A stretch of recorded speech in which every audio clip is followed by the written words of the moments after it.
The limit's a little bit,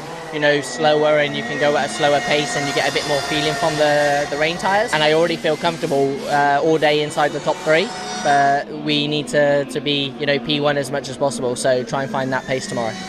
The nice thing for me is I